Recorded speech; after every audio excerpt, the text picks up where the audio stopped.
Olá, boa tarde. Estamos começando mais uma edição do Opinião Cidade, aqui pela TV Rio Preto. Você é nosso convidado para discutir assuntos importantes para a comunidade. Deixa eu começar com uma notícia realmente de utilidade pública nesta quarta-feira, hoje já, né? A Secretaria de Direitos e Políticas para Mulheres, Pessoas com Deficiência, Raça e Etnia abriu inscrições para 80 vagas no curso de Libras. Ao todo, vão ser 40 vagas oferecidas para o nível básico, com início das aulas no dia 1º de março, e outras 40 para o nível intermediário, essas com início dia 3 de março.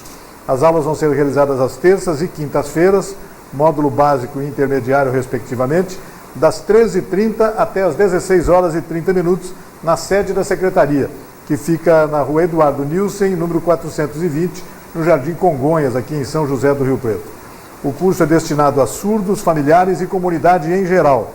Além de existir uma carência de profissionais capacitados para atuar como intérpretes da língua de sinais, é uma oportunidade de se inserir no mercado de trabalho. Isso aqui é muito interessante. É o que destaca a Secretaria de Políticas para Mulheres, Pessoas com Deficiência, Raça e Etnia, a Eni Fernandes.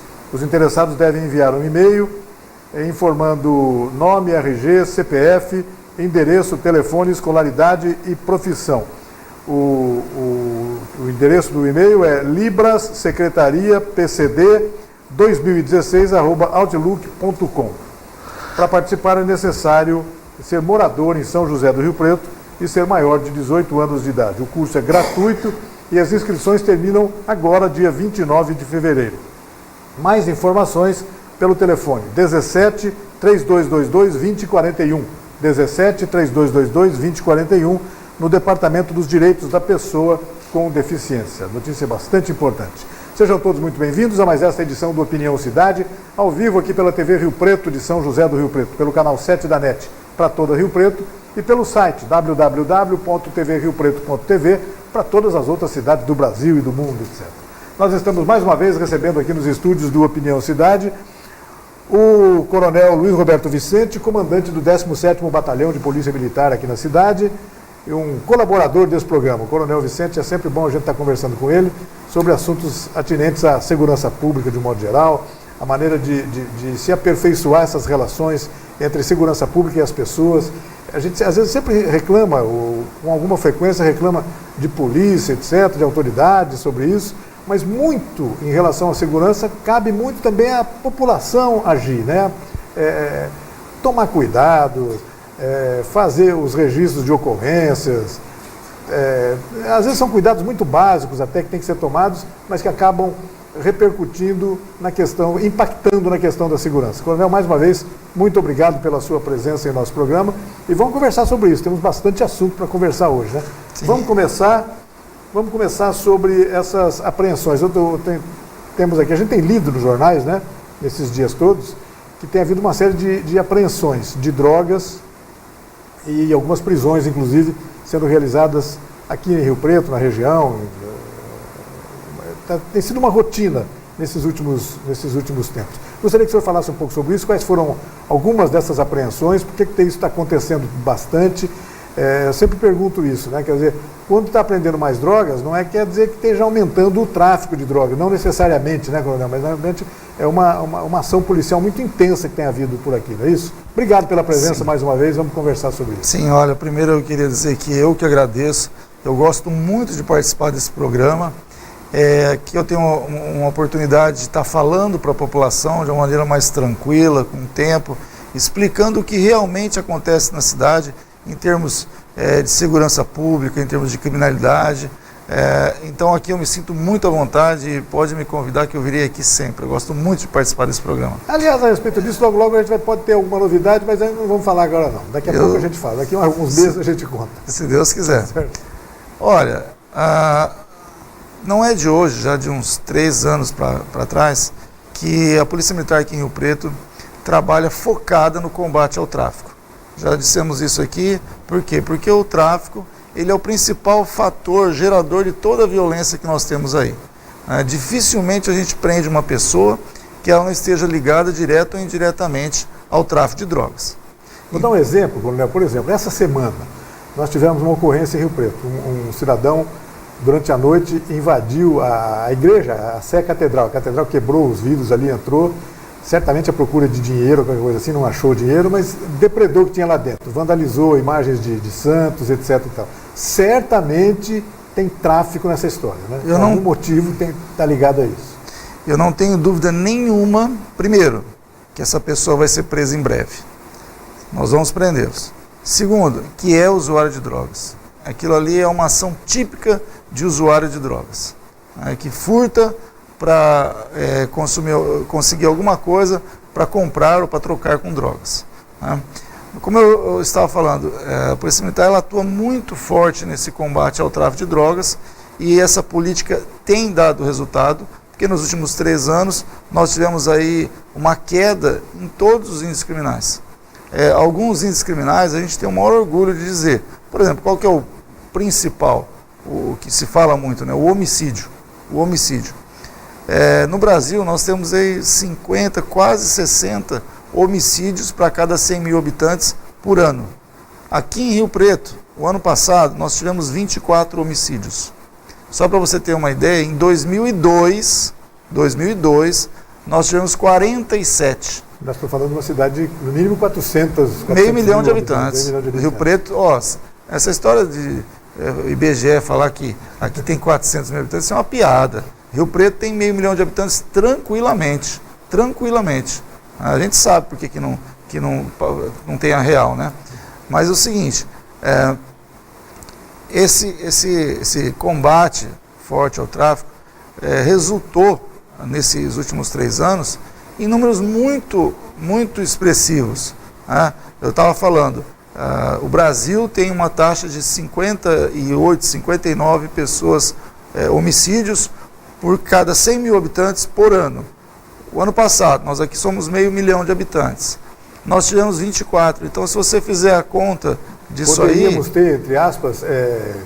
Não chega nem a 5. Pois é. Olha só, o Brasil tem mais de 50, nós não temos 5. Poderíamos ter 10 vezes mais, no mínimo. E mesmo comparando com a gente mesmo, como eu falei em 2002, 47, veja, imagine o tanto que essa população de Rio Preto aumentou de 2002 para cá, cresceu absurdamente. E nós tivemos quase a metade do número de homicídios de 2002. Então isso aí não é só ação da polícia, nós também não vamos dizer que é só ação da polícia que resulta nisso aí, né? Logicamente que não.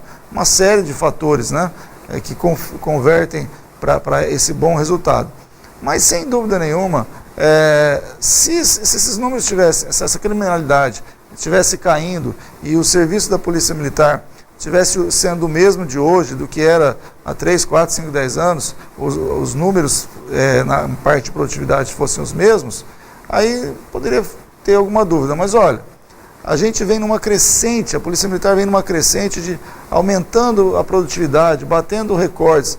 O ano passado, a polícia prendeu 3.200 pessoas aqui em Rio Preto. Então, é evidente que essa atuação forte reflete na queda da criminalidade. Reflete com certeza.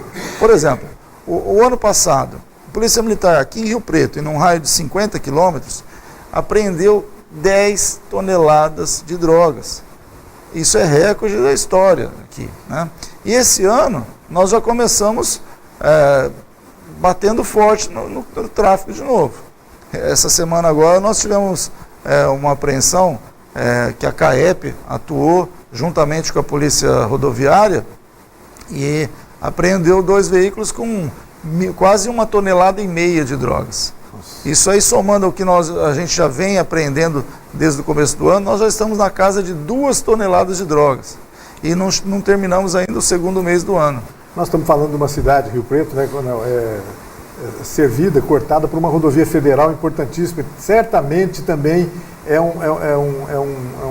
uma rota para o tráfico, né? Eu tenho a impressão que as autoridades de segurança sabem muito disso e têm acompanhado bastante essa faceta da BR-153, né? Nesse caso, essa prisão aí foi na Washington Luiz. Mas é outra rodovia importante. Muito. A Washington Luiz, ela cruza o estado de São Paulo todo. Exato. A pessoa vai lá, traz droga do Paraguai, porque é uma coisa que é interessante a gente falar aqui, né? O Brasil não produz droga, você vê que interessante. Aqui é muito difícil plantação de droga, plantação de maconha, plantação de cocaína, é difícil, são poucas. Agora, infelizmente, os nossos vizinhos aqui, no Uruguai, é liberada a plantação de maconha. No Paraguai, a plantação de cocaína é abundante. E a gente fica aqui se defendendo desses nossos vizinhos aí. Com o tamanho de fronteira seca que nós temos, é impossível você fechar 7 mil quilômetros de fronteira. É impossível você fechar 7 mil quilômetros. O Brasil é um país continental. É difícil você ter nós não temos gente para fechar as fronteiras. Agora, eu acho que precisaria uma ação governamental, sabe? Ou cortar relações com o Paraguai. Falar, olha, ou vocês param de plantar cocaína e maconha desse jeito, nós vamos parar de comprar e vender tudo para vocês, vamos cortar relações. Porque não é possível. O país não planta maconha e cocaína e vem esse monte de drogas para cá. Vem tudo dali, né? Vem de lá. Agora, importante, nós temos uma perfeita integração com a Polícia Federal, com a Polícia Rodoviária Federal, Polícia Rodoviária Militar, que é a Polícia Militar, também com a Polícia Civil. E essa integração acaba produzindo muitas informações que resultam nas prisões e nessas grandes apreensões. Então, aí é que está, é um trabalho de inteligência, entendeu? Não é, olha, a polícia estava lá, abordou um carro, achou... Pegou sem querer, quase nunca sem querer. Né? Por favor, vou te falar a verdade. Às vezes a polícia fala assim, olha, foi uma denúncia anônima, que é para encerrar por ali, para não falar como foi. Mas não tem nada de denúncia anônima, não. É um trabalho de inteligência fortíssimo, trabalho de informações, levantamento de dados, interceptações, é a tecnologia trabalhando a favor da polícia. Sem dúvida. Bom, e aí acho que nós temos algumas imagens aí, não é isso, Coronel? De algumas apreensões realizadas nesses últimos dias aqui em São José do Rio Preto. Eu queria que, à medida que a gente fosse vendo as imagens, você fosse comentando, por favor. Nós estamos vendo aí, veja, a Polícia Militar, ela fica atenta, nós estamos sempre atentos aos problemas que afligem a sociedade. O que nós estamos vendo aí é uma grande apreensão de motos. Essas motos, elas estavam sendo utilizadas na prática de rachas. Direção perigosa, os rolezinhos de moto, né? Lá na Avenida Monte Aprazível, no bairro Eldorado, de domingo à tarde estava um caos lá na avenida, essas motos, o pessoal empinando, em prática de direção perigosa. Então nós fizemos uma grande operação com cerca de 70 policiais, apoio do helicóptero Águia, e apreendemos 27 dessas motos e fizemos inúmeras outras autuações. Só consegue apreender, eu imagino, Coronel, as motos que têm algum problema de documentação, coisa assim, é isso? Sim. Também, aí, entre essas motos, tem moto de leilão. O que é a moto de leilão? É uma moto que ela é vendida com nota fiscal para desmanche. Não pode transitar, ela não tem documento para transitar. E aí a pessoa de má fé vende essas motos, às vezes até pela internet, vende barato, vende uma moto dessas aí por 500, 600 reais. A pessoa compra de má fé também, porque ela sabe que não tem documento, que não pode rodar. Coloca uma placa artesanal feita com fita isolante. Então eu te digo, não tem um dia sequer que nós não apreendemos esse tipo de moto. Aí tem mais de um crime, né? Além de tudo, o cara está falsificando documento, enfim. E olha, não é só o problema de estar havendo aí um estelionato, uma receptação, má fé por parte de todo mundo. Essas motos muitas das vezes são utilizadas na prática de crimes. Né? Nesses rolezinhos aí, por exemplo, a pessoa que está com uma moto dessa, ele larga a moto e sai correndo, porque ele sabe que ele nunca mais vai recuperar essa moto. É um problema que precisaria acontecer. Precisaria de uma lei estadual. No Mato Grosso, por exemplo, essas motos de leilão, ela não sai em condições de andar. O chassi é cortado ao meio. Entendeu? Então ele só pode, a pessoa que compra sabe que só vai poder vender as peças mesmo. Não vai poder vender a moto para transitar. Então as pessoas estão agindo de má fé aqui. Precisa de... nós estamos aí, nós estamos em fase de planejamento de uma operação aí para acabar com isso aqui em Rio Preto. Nós vamos acabar com isso, pode esperar.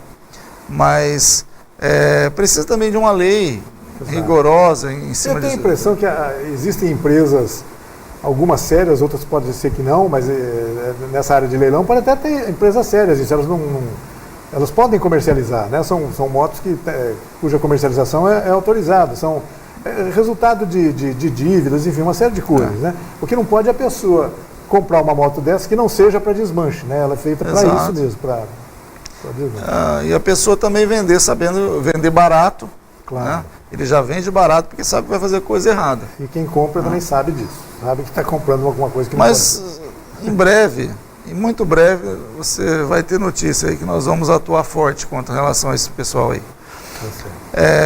Bom, 20 e tantas motos foram retiradas de circulação. Foram 27 num dia e 11 no outro dia. 30 e pouco. Aquele rolezinho de motos vocês já não devem estar vendo mais na cidade. Nós estamos combatendo aos poucos. A gente tem que tomar um cuidado com relação a isso aí, porque você imagina aí 60, 80, já tivemos, antes tínhamos até 180 motos andando por aí. Se chega uma viatura ou duas, primeiro, é impossível prender todo mundo. Claro. Segundo, eles saem correndo, o perigo é muito grande de atropelar uma criança, de causar um acidente. Então a gente não quer fazer essa correria aí, ficar correndo atrás de moto para causar um acidente.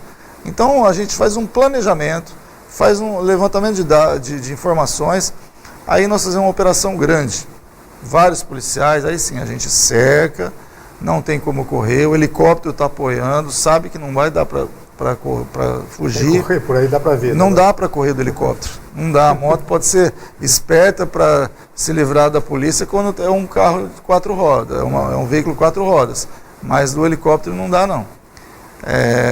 Então eles sabem disso também, eles param e aí a gente toma as providências. Mas a gente tem sempre um cuidado muito grande para que nenhum transeunte, nenhuma pessoa da população que estiver por ali sofra algum ferimento, um acidente, esse tipo de coisa. Sem ter nada com isso, acaba pagando o pato aí, não pode nós mesmo. Tá sempre temos muito cuidado com isso. Na última vez que eu estive aqui, nós falamos sobre os flanelinhas, né? Isso. Nós já cadastramos mais de 100 flanelinhas, já prendemos 2 que estavam com mandado de prisão. Enfim, nós estamos separando, sim, o joio do trigo. Quem quiser continuar nessa profissão... A receptividade deles foi boa em relação a essa abordagem que a polícia tem feito? Olha, as pessoas sérias que realmente trabalham como guardador autônomo de veículos, eles mesmos se dirigiram até a polícia e falaram, não, eu quero me cadastrar, porque nós estamos protegendo os direitos deles. Nós queremos separar esses oportunistas, esses, vamos dizer assim, criminosos que ficam exigindo dinheiro, querendo extorquir, ameaçando, isso aí é crime. Claro. Então a gente quer espantar esse pessoal aí. Já prendemos 2 que estavam fazendo isso, estavam com mandado de prisão. E esse cadastramento eu tenho certeza que vai ser muito bom.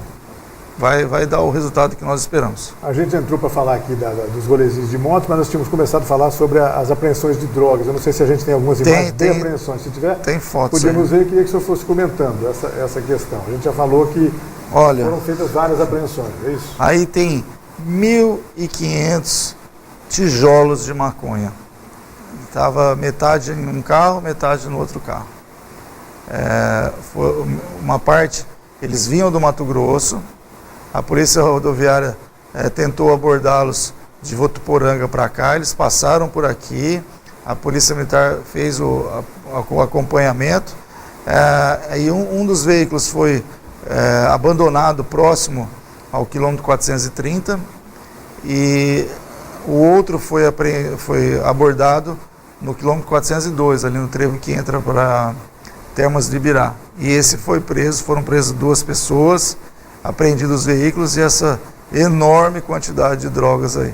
O objetivo deles era chegar a São Paulo, alguma coisa assim? Tem alguma informação? O caminho que eles estavam era em direção à região de Campinas, São Paulo, assim. Você imagina que para fazer um cigarro de maconha, vai aí 1 grama, 2 gramas, 1.500 toneladas, quantos cigarros de maconha dá para fazer? Aí eu pergunto, onde é que estão os pais desses jovens que estão consumindo maconha desse jeito. Nós não estamos no Paraguai não, viu? No Paraguai é liberado o uso da maconha. Desculpa, no Uruguai. Desculpa, no Uruguai. No Uruguai é liberado o uso da maconha. Aqui não é não, graças a Deus. Tomara que nunca seja. Eu sou terminantemente contra esses imbecis que falam de liberar a maconha. Uma coisa é liberar o uso da maconha para fins medicinais. Sou totalmente a favor. Inclusive reportagens... Mesmo assim, com controle absoluto, com absurdo. Máximo de controle possível e a regra bem clara, só para fins medicinais. Agora, a pessoa achar que não tem nada a ver, um cigarrinho de maconha tem a ver e tem muito a ver. Tá? Eu tenho histórias aí, inúmeras histórias de pessoas hoje usuárias de crack, sem salvação, que destruíram suas vidas, as vidas de suas famílias, e eles não começaram fumando crack, eles começaram fumando maconha.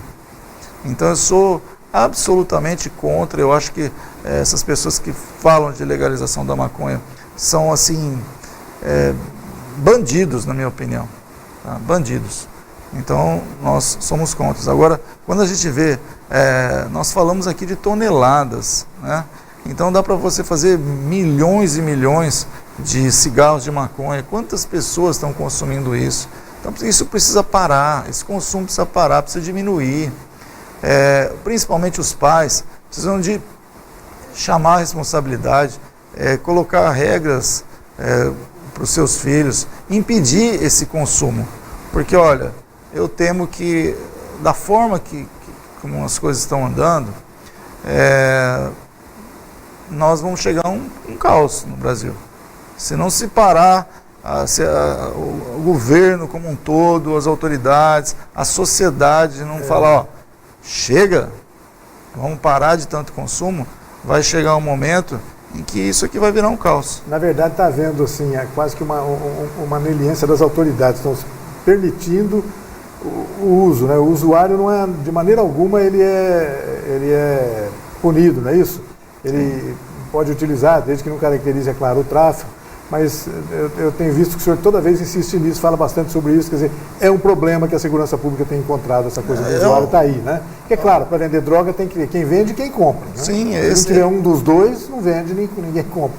Mas quando tem os dois, é complicado. Você imagina, você é dono de uma quitanda, você coloca a fruta para vender lá, banana, tomate para vender, sei lá.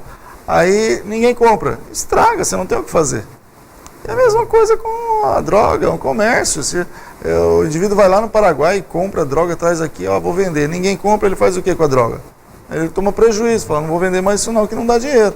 Agora, se ele vai lá e ele traz e vende no minuto e tem gente procurando mais e quer consumir mais, fala, isso aqui dá dinheiro. Só que, dá dinheiro, mas dá cadeia também, viu? Dá cadeia também. Dado, né? Tem sido feitas muitas prisões. Sem dúvida. Dessas 3.200 pessoas que foram presas aqui o ano passado em Rio Preto, que olha, gente para danar, 70% ligada direta ou indiretamente ao tráfico de drogas. E quando o crime não tem a ver diretamente com o tráfico, em algum momento já teve, né? Que a gente falou agora há pouco, né? É difícil tem exemplo da catedral, porque certamente alguém motivado pelo uso de drogas acabou cometendo esse crime, é isso? Muito provavelmente, infelizmente, né? Tá certo. Temos mais imagens de apreensões ou foram essas aí, coronel? Tem também algumas imagens de algumas armas que foram apreendidas, né? Tá. Isso aí também é outro assunto bastante polêmico, né? Nós vemos aí nas redes sociais muita gente defendendo a legalização das armas, que a população tem o direito de se defender e daí por diante. Olha, eu até concordo que as regras hoje são muito difíceis. Você, para conseguir um porte de arma hoje, é a coisa mais difícil do mundo, é quase impossível, né? Mas vamos devagar. A gente tem que observar as coisas através de dados, né? Antes dessa lei, ela é severa, essa lei do armamento, quantas vezes você já ouviu falar de criança que foi mexer na arma e matou o amiguinho, disparou e acertou não sei quem? Brigas de trânsito, que a pessoa fica nervosa, desce e atira no outro. Tem a arma ali e pronto, né? Quantas e quantas. O número de ocorrência é grande. Aí Com isso, nós não vimos mais falar desses acidentes aí. Aí você fala, não, mas desarmou a população, mas o bandido está armado. Mas a gente prende o bandido também. Nós, o ano passado, só aqui em Rio Preto, foram mais de 200 armas de fogo apreendidas. Então, facilita o nosso trabalho, né? O indivíduo, ele está com uma arma, ele já tem passagem pela polícia, por furto, por roubo, ele está com uma arma, o que ele vai fazer? Ele vai praticar um roubo. O simples fato de ele estar com a arma, ele já está preso, antes de praticar o roubo, né? Sem contar que nós temos aí o maior exemplo disso, né, os Estados Unidos, em que lá você compra uma arma com facilidade, arma de grosso calibre, fuzil até, e feiras de armamento. É um absurdo aquilo lá, é um absurdo. E o presidente Barack Obama lá, o presidente dos Estados Unidos, está se debatendo, tentando acabar com isso, porque volta e meia aparece um maluco, vai numa escola e mata 10, 20, 30, 40 criancinhas lá. Exato. Então, poxa vida, será que vale a pena isso? Será que vale a pena? Sabe, eu como policial, eu posso dizer, ter uma arma, apertar o gatilho não é difícil, né?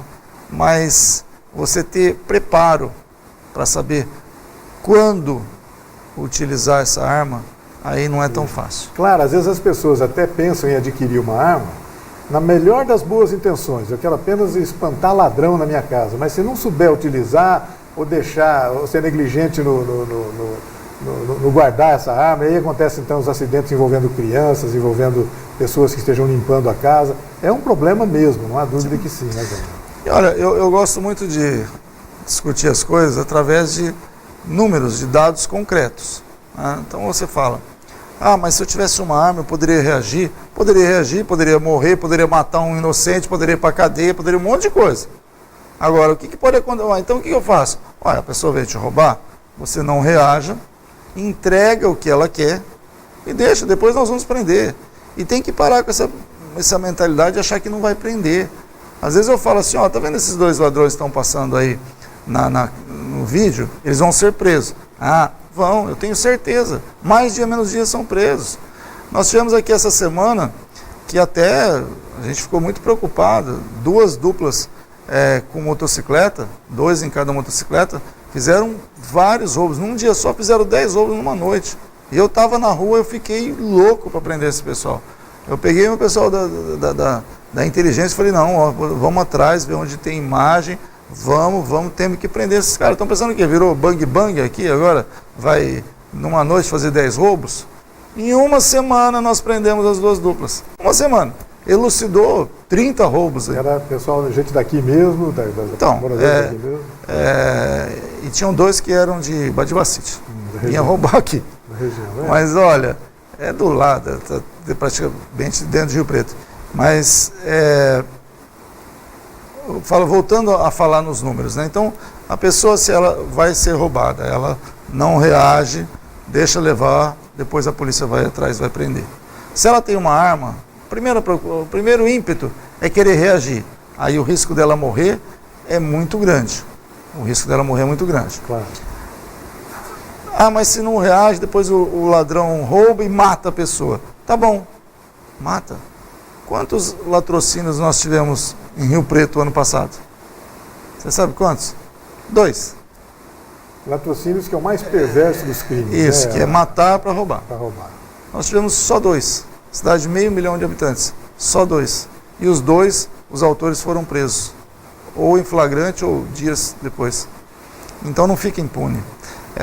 Não é um número que justifique você querer ser armado, andar armado, ter uma arma em casa. Não é. Se você mora numa cidade de 500 mil de habitantes, que tem 2 latrocínios no ano, e os autores já estão na cadeia, por que justifica isso? A gente tem ouvido com muita frequência alguns relatos de pessoas, ou lido nos jornais, relatos de pessoas que foram assaltadas, por exemplo, durante a noite no trânsito, em algum semáforo das avenidas da cidade, ou em ruas mais afastadas, mas ali no trânsito. Quer dizer, o fato de estar com uma arma ali dentro não mudaria nada, provavelmente não mudasse nada ou até piorasse a situação, né? Bom, primeiro que tem um pouco de lenda nisso.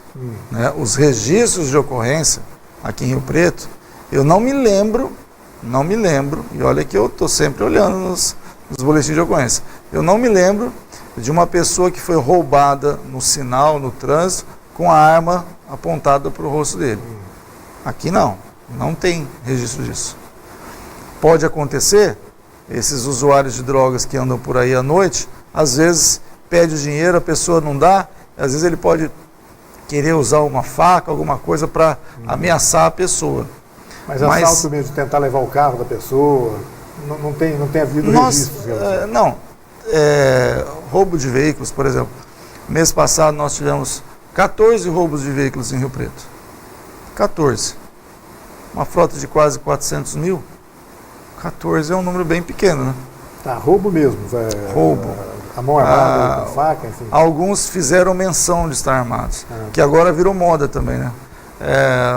O indivíduo faz a menção de estar armado e a pessoa com medo entrega. Aliás, o procedimento tem que ser esse mesmo, né? Entregar. Sim, não há porque que fazer outra coisa em relação a isso. Como eu disse, essas pessoas começam a fazer esses roubos.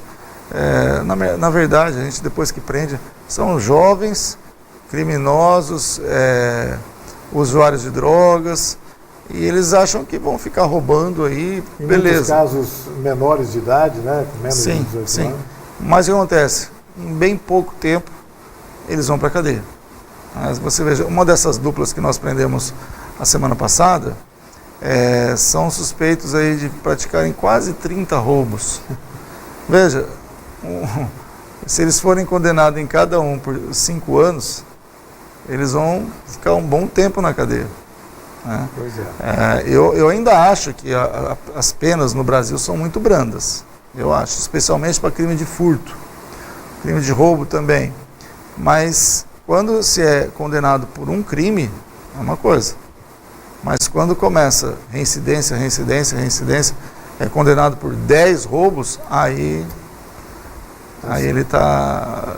Você pega 10 roubos, se for condenado por 10 roubos, a pena mínima é de 50 anos. E eu tenho a impressão que se a gente fizer qualquer pesquisa séria que se faça em relação a isso, em meio à opinião pública, todo mundo vai concordar que precisa apertar assim nessa questão de execução penal no Brasil. Né? Não adianta prender e depois o cara já está na rua daí 2 dias, 3 dias, etc. Né? Mas você sabe, Rei, que infelizmente tem aí uns doutos que tem uma retórica bonitinha e fica falando, não, os crimes de menor potencial ofensivo não devem encarcerar essas pessoas, porque o encarceramento não resolve.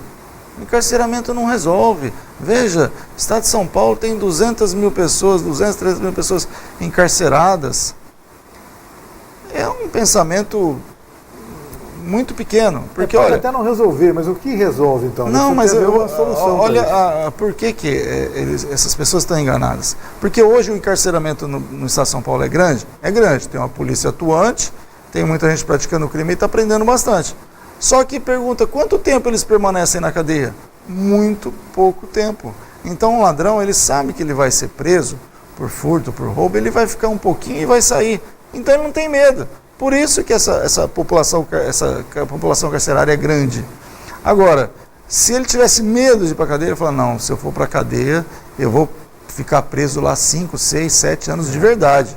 Eu não vou ter saidinha toda hora, eu não vou ter esse monte de indultos que nós temos, que aí ele sai e não volta, eu não vou ter redução de pena, eu não vou ter aquele negócio, esse bom comportamento, trabalha 3 dias, ganha um monte de benefícios que o preso tem, e faz com que ele saia da cadeia logo. Aí ele fala, isso é tranquilo, então ele não tem medo. E aí aumenta mesmo. Agora, a curto prazo, uma maior penalização aumentaria mais ainda o sistema carcerário, aumentaria mais o número de presos no país.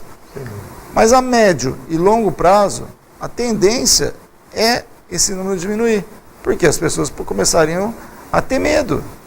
Eu já disse aqui muitas vezes que hoje o principal fator que gera criminalidade é a certeza da impunidade.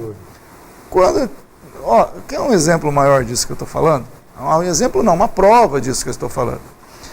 A Vara da Infância e Juventude. Nós temos agora um time ali, o promotor Dr. André, o juiz Dr. Pelarim. O Dr. Pelarim teve ontem aqui, conversamos com ele bastante, sempre muito bacana conversar com ele. Eu sou admirador desse juiz, ele é sério, ele é atuante, ele é comprometido. Então, eles agindo assim, a Polícia Militar, a primeira credibilidade já começa com a Polícia Militar, porque fala, não, agora se eu apreender um menor, vai dar alguma coisa assim. Porque por muitas vezes a Polícia Militar apreendia menores e não acontecia realmente nada com eles. E aí o próprio policial fica desacreditado, ele fica desanimado. Agora não. Agora está tendo problema, os menores estão sendo punidos. Aumentou muito o número de menores apreendidos por mandado. Então, num primeiro momento, aconteceu exatamente isso que eu estou falando. No primeiro momento, aumentou bastante o número de internação de menores na Fundação Casa, as punições, mas agora já começa a cair. Começa a dar resultado. E começa a cair por quê? Porque o jovem começa a acreditar que tem punição sim. E aí ele começa a pensar 2, 3 vezes antes de praticar um ato infracional. Então, olha, exatamente o que eu falei, comprova o que eu falei. Num primeiro momento, aumentou e depois já começa a cair. Isso também funcionaria com relação aos maiores, se fosse feito de maneira séria. Sem dúvida. Coronel, tem que fazer um intervalo do nosso programa, mas o que o senhor disse agora é realmente muito importante. E às vezes no Brasil a gente tem alguns lampejos que nos dão esperança. Recentemente mesmo, o Supremo Tribunal Federal determinou que acusados, condenados em segunda instância, por órgãos colegiados, por júri, eles vão ser presos, independente de ainda poderem recorrer a tribunais superiores, né? Muita gente ficou muitos e muitos anos respondendo em liberdade por causa disso, mas agora parece que já começa a mudar. Há um caso em São Paulo, que foi notório durante algum tempo atrás, aquele Gil Rugai, um rapaz acusado de matar pai e uma madrasta, qualquer coisa assim. Ele estava recorrendo sempre, estava em liberdade, agora não, ele foi preso. Finalmente. Vai ter que responder enquanto estiver preso. Claro que se ele for inocente, conseguir provar a inocência dele, ele vai ter todas as condições para fazer isso. Mas é algum lampejo que nos dá alguma esperança em relação a isso, né, Cláudio? Olha, eu sou uma pessoa otimista. Eu acredito sim no Brasil.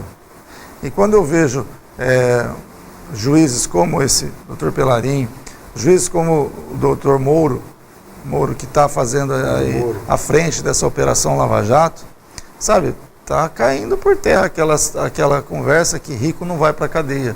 Hoje as pessoas mais ricas do Brasil estão presas. O Odebrecht que o diga. Né? Nós tivemos aí, saiu recentemente, mas senador ficou preso, donos de empreiteiras presos. Então essa história que só pobre vai para a cadeia está começando a cair por terra. Ainda bem. Coronel, deixa eu fazer um rápido intervalo, a gente volta na sequência e continuar conversando aqui com o Coronel Luiz Roberto Vicente, comandante do 17º Batalhão da Polícia Militar na cidade, sobre vários assuntos relacionados à segurança pública. A gente volta já, um minutinho só.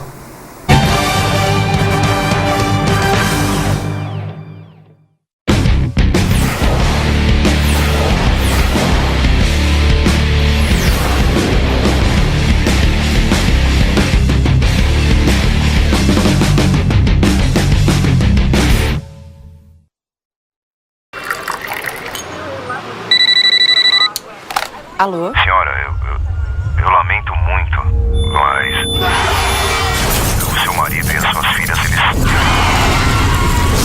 sofreram um grave acidente.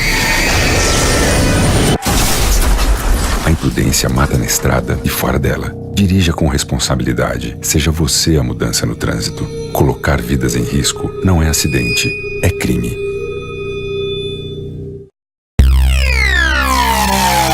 A AmplitudeNet é uma empresa dinâmica e arrojada capaz de oferecer soluções completas e inovadoras nos segmentos de informática, telecomunicações, segurança e tecnologia da informação. AmplitudeNet, o melhor da tecnologia em um só lugar.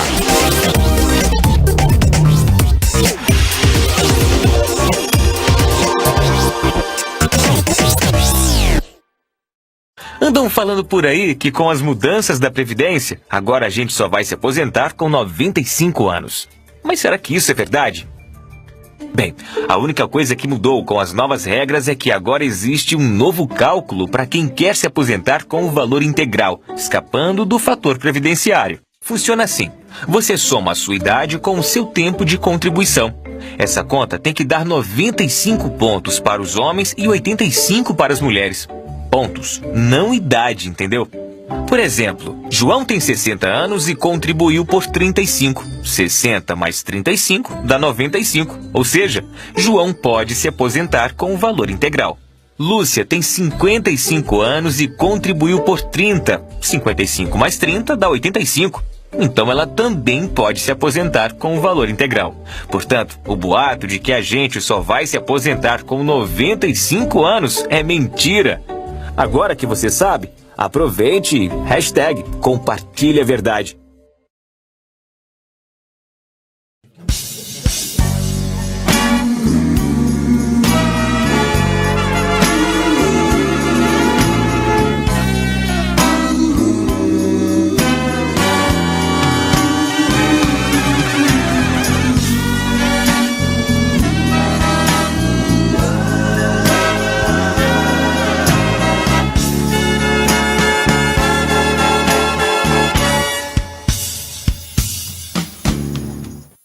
Todo mundo sabe que a água parada em volta de casa cria mosquito Aedes, mas as pessoas não se dão ao trabalho de acabar com os focos. Resultado?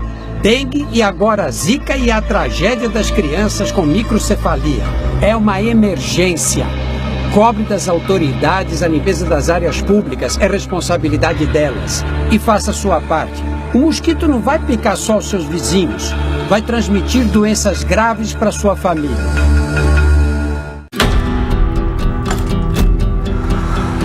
Quando é dada a largada, somos todos energia. É bola rolar em campo, somos todos paixão. Se o desafio parece impossível, somos superação. Quando subimos ao pódio, somos só emoção. Se não foi dessa vez, somos todos respeito. Mas se o hino toca, somos puro orgulho. Porque somos o país dos Jogos Rio 2016. Somos atletas, somos torcida, somos anfitriões, somos todos Brasil. Pratique o espírito olímpico.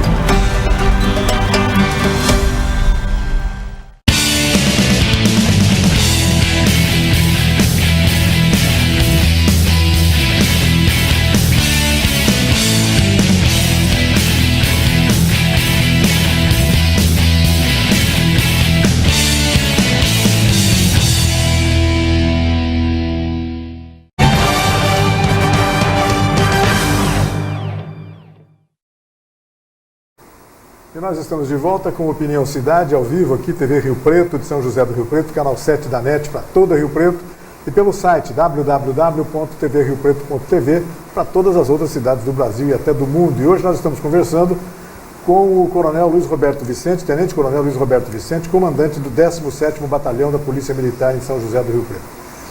Os assuntos são diversos. Conversamos com o Coronel sobre apreensão de drogas, apreensão de veículos que estavam sendo utilizados no famoso rolezinho, numa das regiões da cidade. Isso tudo tem sido bastante comentado nesses últimos tempos aqui em Rio Preto. E tem um outro assunto que a gente gostaria de conversar, Coronel, a história da tentativa de uma ideia que se levantou algum tempo atrás. Até o juiz da Infância e da Juventude, Dr. Evandro Polarin, esteve de certa forma envolvido nessa ideia, porque ele aplicou essa ideia em outra cidade onde ele trabalhava anteriormente, na cidade de Fernandópolis. Também uma grande cidade, um pouco menor que Rio Preto, mas uma grande cidade também na região de Rio Preto. Em Rio Preto talvez a situação seja um pouco mais complicada para ele tentar implantar aqui o que ele chamava de toque de recolher dos menores, né, dos menores e adolescentes, a partir de determinada hora. Se os menores não estivessem acompanhados de pais ou responsáveis ali, eles poderiam então ser convidados a se recolherem em casa, etc. e tal. essa ideia gerou polêmica, teve opiniões contrárias, etc. O próprio doutor Pelarin, até ontem eu conversei com ele sobre esse assunto aqui no programa, perguntei a ele sobre isso, ele escreveu no jornal um artigo dele que ele tentava defender que a ideia dele não é exatamente um toque de recolher, não. Ele chama de toque de acolher, toque de acolhimento, a ideia...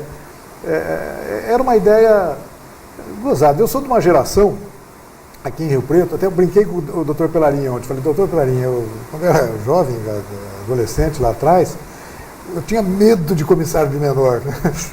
Eu também. Eu tinha medo disso. Havia um temor reverencial para as pessoas, né? Então, e quantas vezes eu saindo do cinema, por exemplo, 10 horas da noite, voltando para casa, eu fui, na época tinha cavalaria, então o policial da cavalaria chegava perto de mim e perguntava, você está indo para casa, menino? Pô, não, então vai. Vai logo, hein? Que coisa impressionante. Hoje não tem mais não tem como ter isso mais, né?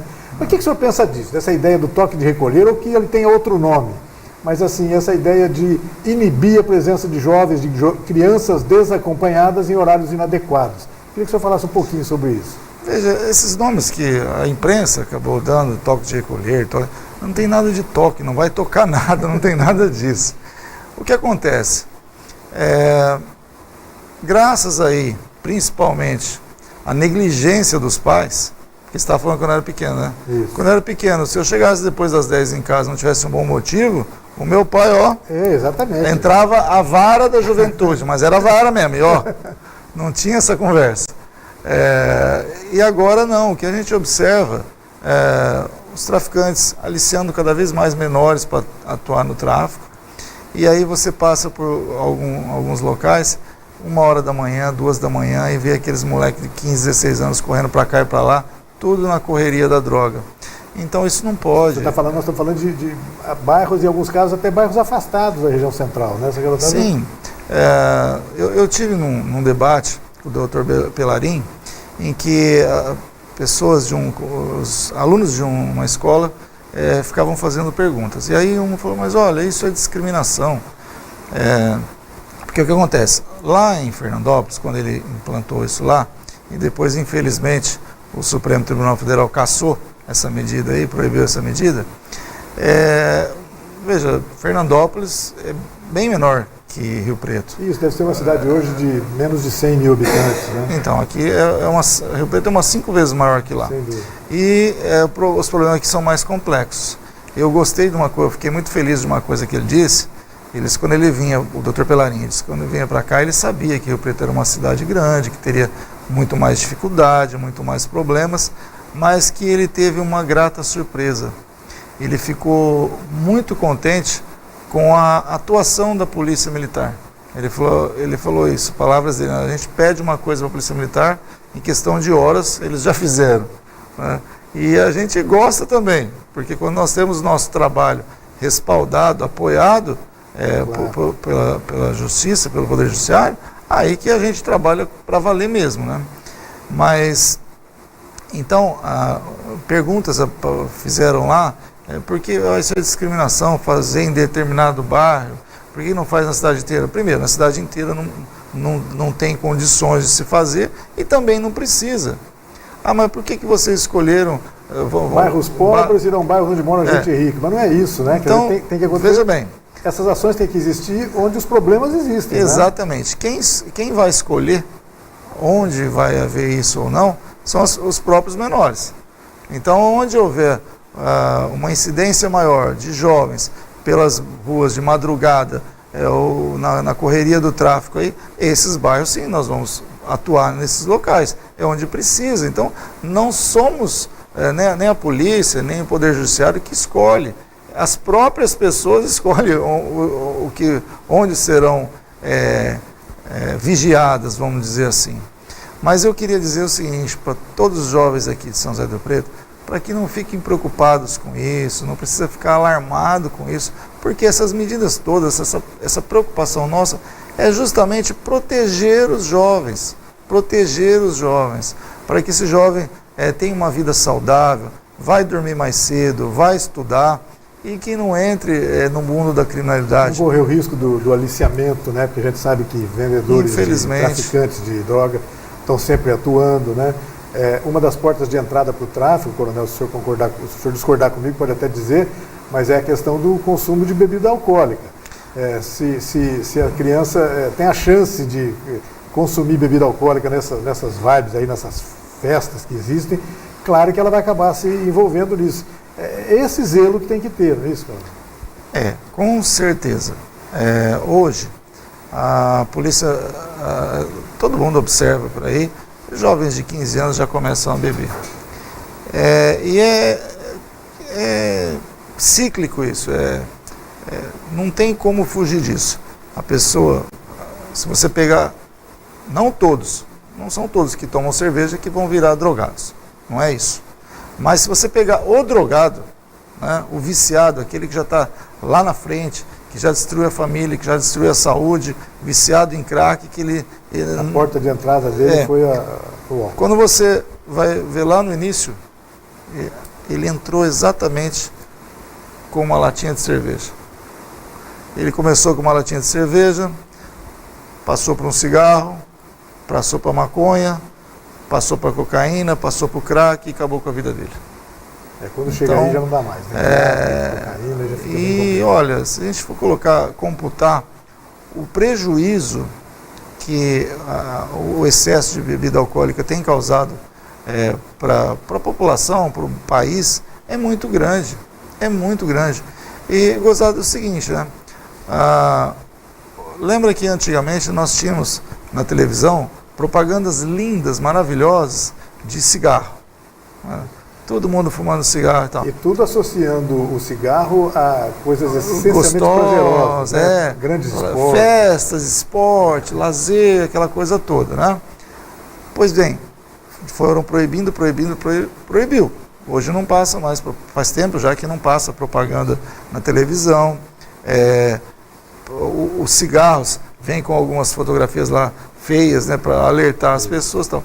Pergunto, por que na latinha de cerveja não vem de um lado uma foto de um acidente, a pessoa arrebentada, sem cabeça, e fala, se você tomar muito disso aqui e for dirigir, vai acontecer isso, viu?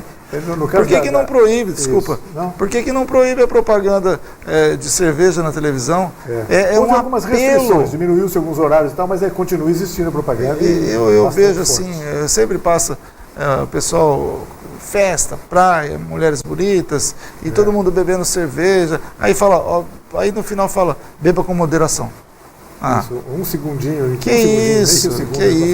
Isso é um absurdo, tinha que banir isso da televisão. Eu, por exemplo, comecei a tomar, o primeiro copo de cerveja que eu tomei na minha vida foi com 23 anos, 23, de tanta insistência. E hoje eu também eu tomo às vezes com os amigos, moderadamente, isso, mas sendo um hábito não precisa social, ser moderado, aquela loucura. Sem problema, mas é verdade, não pode haver o excesso, não tem dúvida. E os excessos, quando começam numa idade que está formando o temperamento, a consciência da pessoa, é muito mais grave. Aí realmente ela pode se tornar, no mínimo, um alcoólatra, né? Além de outros problemas. Coronel, eu queria agradecer muito a sua presença mais uma vez em nosso programa, convidá-lo a voltar outras vezes, para discutir assuntos como esses que nós discutimos hoje aqui, alertando as pessoas sobre a necessidade delas, e também as pessoas estarem sempre envolvidas na tentativa de não facilitar, de dificultar a ação dos criminosos, né? A ideia é essa. Obrigado, viu, Coronel? Olha, eu que agradeço, repito que é sempre um grande prazer participar desse programa e poder estar falando diretamente para a população a verdade sobre essas coisas. Não acreditem muito em boatos, em lendas, sei lá, que falam por aí. Aqui a gente tem um compromisso com a verdade. Eu, aqui como comandante da Polícia Militar, eu venho para falar a verdade sobre tudo o que acontece na cidade. Tá certo, Coronel, obrigado. Obrigado a você também que nos acompanhou em mais essa edição do Opinião Cidade. Desde já, você está convidado a estar conosco novamente amanhã, a partir do meio-dia, aqui na TV Rio Preto. Até lá, um forte abraço a todos. Tchau, pessoal.